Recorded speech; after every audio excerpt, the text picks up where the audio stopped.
திரிஷா தற்போது அஜித்துடன் விடாமுயற்சி படத்தில் நடித்து முடித்துள்ளார்.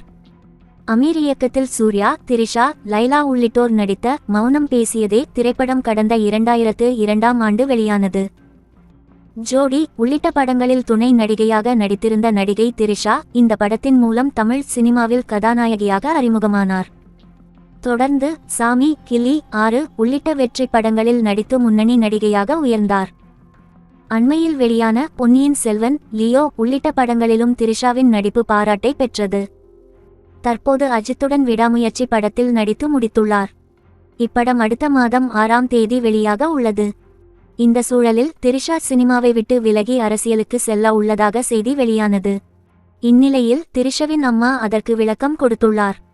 இது தொடர்பாக அவர் கூறுகையில், திரிஷா அரசியலுக்கு வரவில்லை, சினிமாவில் தொடர்வார். இது தொடர்பாக பரவி வரும் செய்திகள் எதுவும் உண்மையில்லை என்றார்.